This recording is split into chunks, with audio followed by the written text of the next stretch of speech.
Allah tuh ngadain yang namanya sholawat sehingga mempermudah kita buat semuanya dunia dan akhirat. Dan kalau misalnya teman-teman baru mulai baca sholawat terus dilarang nih, ada yang apain sih sholawat, nggak boleh. Bismillahirrahmanirrahim. Alhamdulillahirobbilalamin. Allahumma sholli ala Muhammad wa ala ali Muhammad. Assalamualaikum warahmatullahi wabarakatuh. Halo teman-teman, apa kabar? Mudah-mudahan teman-teman selalu dalam lindungan Allah Subhanahu wa taala. Amin ya rabbal alamin. Alhamdulillah, kali ini aku akan sharing pengalaman sholawat dari teman-teman kita. Tapi sebelumnya buat teman-teman yang belum subscribe, di subscribe dulu. Yang punya testimoni sholawat langsung aja kirimkan testimoni kamu ke nomor ini. Dan buat teman-teman yang punya Instagram, jangan lupa follow Instagram aku, TikTok aku, Meliza Arnelia namanya. Nah, buat teman-teman yang chatnya belum aku jawab ya sampai sekarang, DM-nya, WA-nya, mohon maaf. Bukannya aku nggak mau jawab, tapi harap teman-teman maklum. Aku juga punya keterbatasan. Aku nggak bisa jawab semuanya, ratusan chat dalam sehari. Jadi yang masuk itu chat ke aku bisa puluhan sampai ratusan chat setiap harinya ya teman-teman.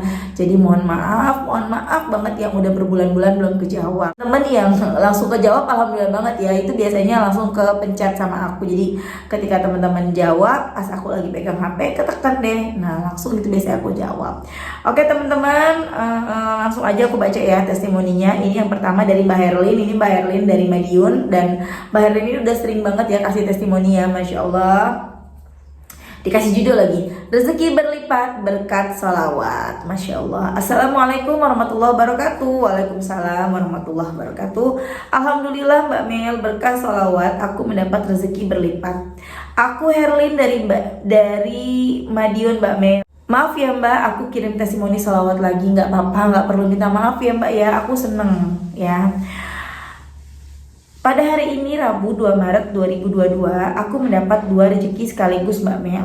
Pertama, hutangku sebanyak 2.500.000 dianggap lunas oleh temanku, dan secara sah diijab kabulkan pelunasan hutang oleh beliau secara 4 mata.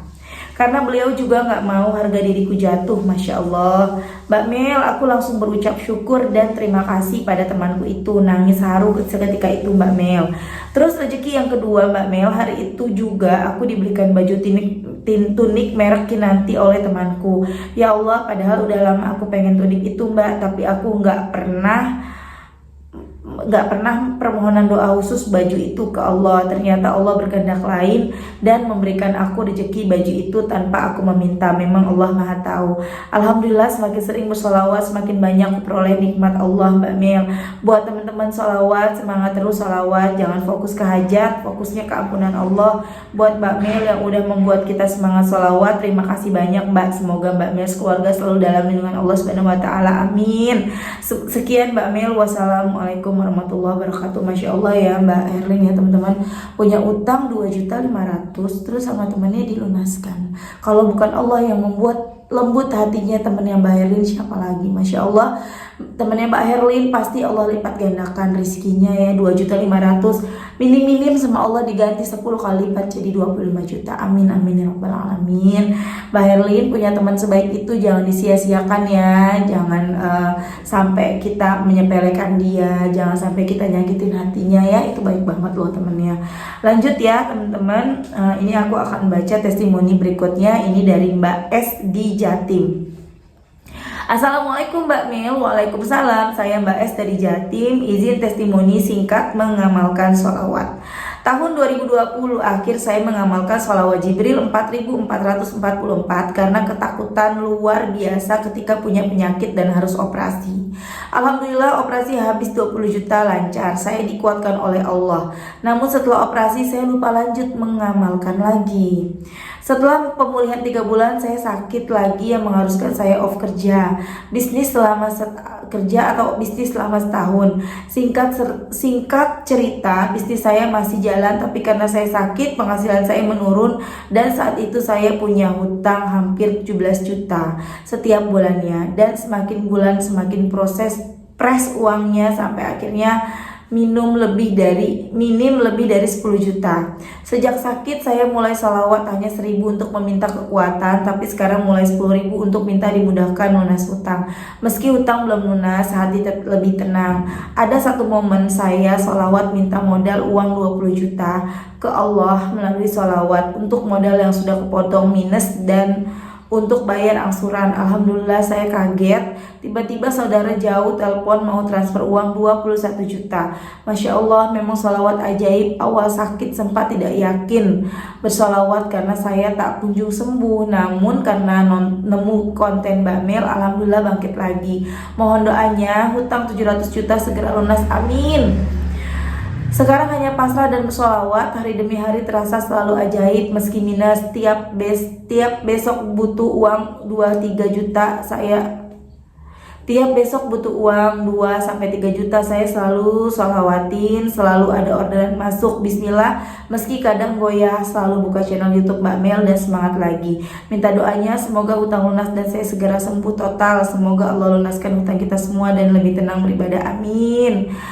Mungkin ada masukan dari Mbak Mel, ada amalan tambahan karena saya terbatas fisik yang masih lemah, masih mengamalkan salawat aja.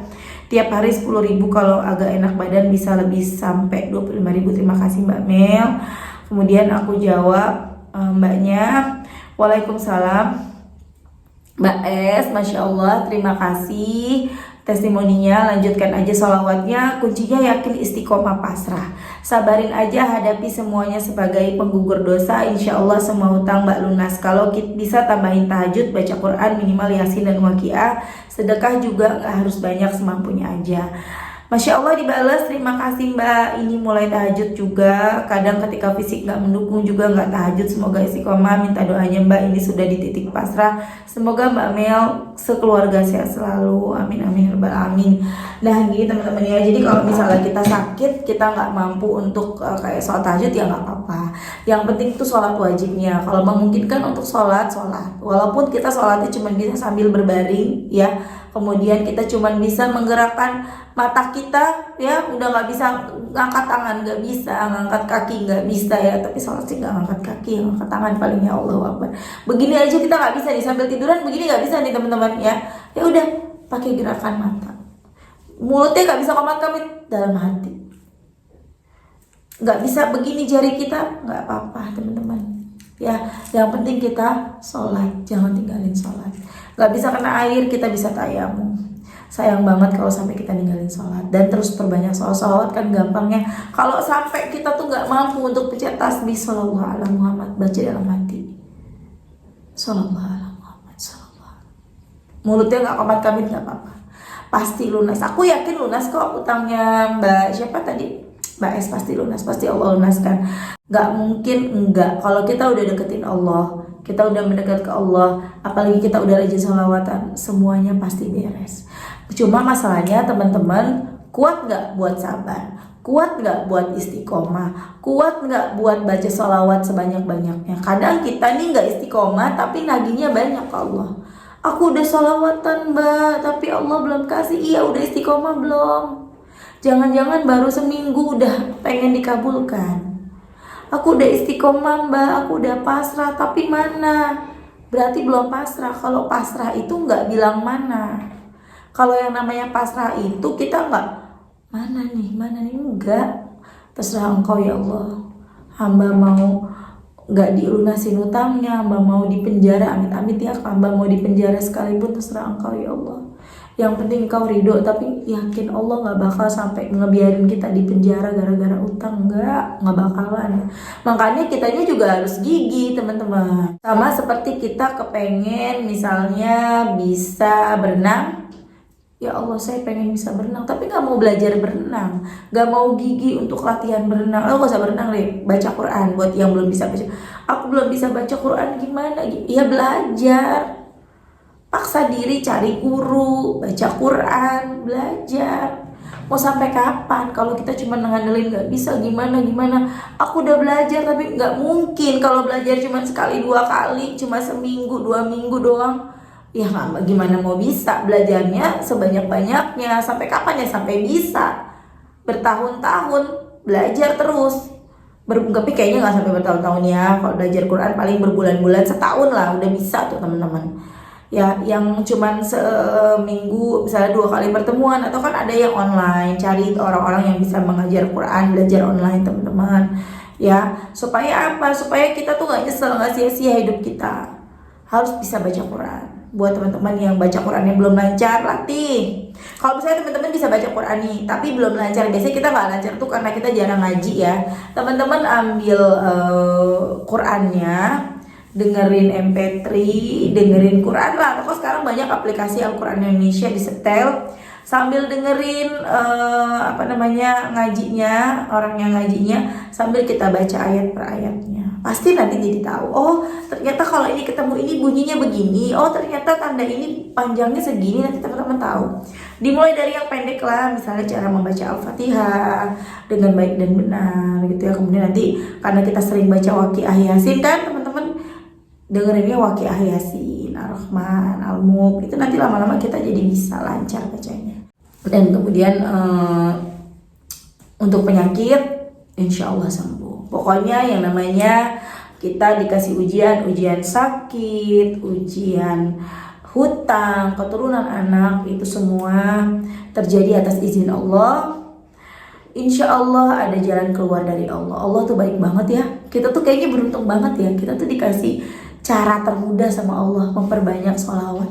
Dengan kita bersolawat, hati jadi tenang, ibadah jadi rajin, kita jadi manusia yang lebih baik lagi. Bonus lagi rezeki lancar, doa-doa diijabah sama Allah. Masya Allah, dahsyat banget. Allah baik banget. Allah tuh ngadain yang namanya sholawat sehingga mempermudah kita buat semuanya, dunia dan akhirat. Dan kalau misalnya teman-teman baru mulai baca sholawat terus dilarang nih, ada yang ngapain sih sholawat, nggak boleh gitu, kok sholawat karena pengen, nggak usah didengerin, terus aja baca sholawat. Nikmati sholawat itu. Hanya kita orang-orang yang bersolawat yang tahu kenapa kita harus bersolawat. Selain Allah yang memerintahkan langsung di dalam Al-Quran ada untuk perintah bersolawat, kemudian kita juga dengan bersolawat jadi ngerasain nikmatnya hidup, nikmatnya ujian, semuanya terasa nikmat. Ya, yang awalnya karena kita kepengen dunia, karena pengen masalah-masalah kita selesai, tapi lama-lama bukan itu lagi tujuan utama kita. Kita salawat aja, ingin menggugurkan dosa. Ya, ingat teman-teman, jangan ngejar hasil, tapi fokus keampunan Allah. Insya Allah semuanya dimudahkan. Kita doakan semoga Mbak selalu istiqomah, Mbak Herlin juga selalu istiqomah, dimudahkan segala urusannya, semua dikabulkan doa-doanya. Begitu juga teman-teman, mudah-mudahan hutang-hutangnya lunas ya. Amin amin ya rabbal alamin. Terima kasih sudah nonton. Assalamualaikum warahmatullahi wabarakatuh.